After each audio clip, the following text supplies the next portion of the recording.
It was early October on the island of Sodor. The engines were residing in their sheds for the night. Some of the engines were speaking about the bishop's wife. It had gone around the island of Sodor. Duck, Gordon, Garden, Gavin, Henry, James, Emily, Oliver, Duck, Oliver, and Donald and Douglas and Neville were all hearing about the tale. The tale was very impressive. The tale was about the bishop's wife. Unfortunately, she met a tragic demise years ago. Her ghosts roam the island now. However, the tale had spread as far as Canada, as they had their ghosts of their own. The engines were shocked and horrified when they heard the news. How would they survive the ghost? It's unknown. Oh dear, said Duck. Oh dear. At Ellsworth Station, Tobias, and Phobias were speaking at the station. I hope the ghost doesn't get us. I hope not as well. I hope not either. Man, that ghost is scary, I heard. Annie and Clarabelle assured that nothing was real, and that the passengers would be fine, sighed Annie and Clarabelle. Bertram the bus was speaking to Thomas with Terence and Trevor nearby. You might want to be careful. Ugh. Seen that ghost. My driver saw it a few years ago while patrolling the line as a fireman. Geez, it's not like... Oh boy. I know, said Terence. I know how you feel. I mean, I remember seeing some ghosts in my days, some of my brothers as well, and fathers especially. But it's hard to say. Trevor was scared.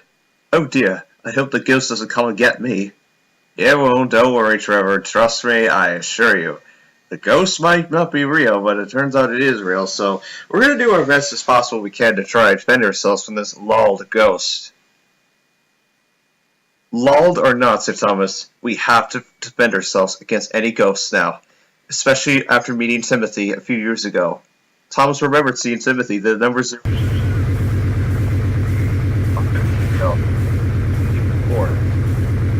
and followed up along pulling Anna and Clara with him.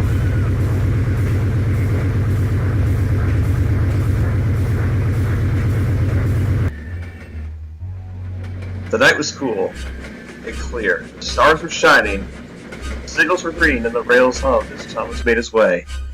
But Thomas could not stop thinking about the ghost of the bishop's wife, especially after his own experiences a few years ago, meeting Timothy and others. He passed by Cow's Field, where Daisy and Edward had their own experiences with cows.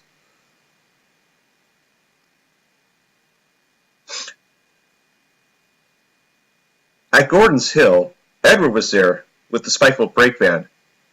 Ha! Some mission. Haven't found any ghosts yet. Crazy, isn't it? You've had to deal with a lot of ghosts, and my brother was a ghost, apparently? Yes, in another universe, apparently, said Edward. A very well-known universe. Huh, I might want to go and take a look at it someday. You'll love it, trust me.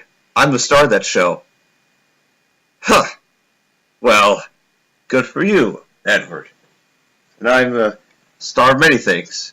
The spiteful brakeman was just being silly.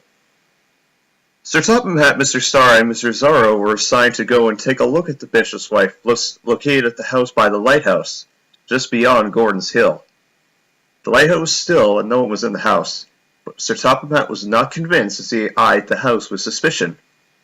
It would seem, said Sir Topham Hatt and the Fat Controller, that we will have to see what is inside.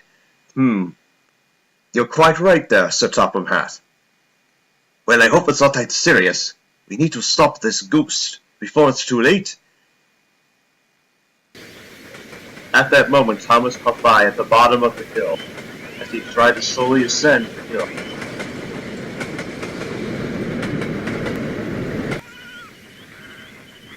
He rised the hill with succession, and he met up with Edward at the very bottom of the hill.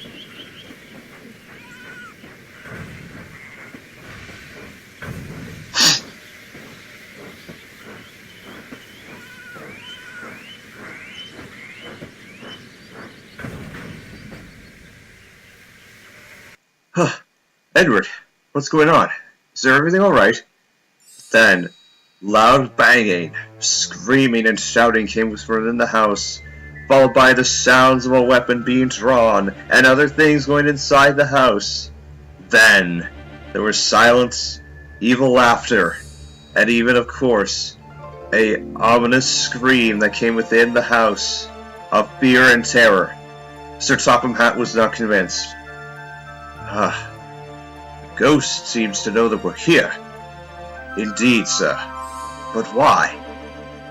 The invisibility of the ghost peeked through the window. The lights were off within the house. The ghost stood starily at the three controllers of the railway. And then, immense silence as the ghost faded into the night and rose into the clouds. Everything was silent. Thomas was surprised. "That's the bishop's wife," said Thomas to himself. "Wow, crazy. And I thought it was..." "I know," said the driver. "Indeed," said the fireman. "I mean, who knows what would have happened if things would have gone on."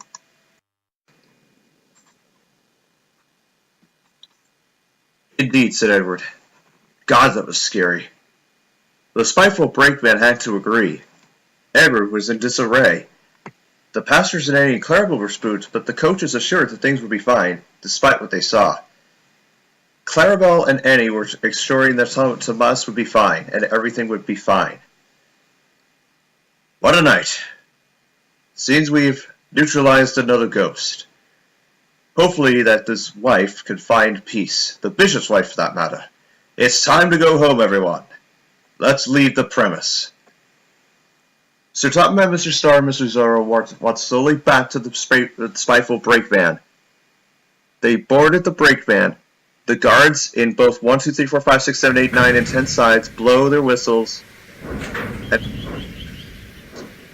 left the being reminded of what they saw on the hill that night. Was not just the realist, but the fact of the matter that anywhere in the world, ghosts can linger about, especially at this time of the year, this time of the day.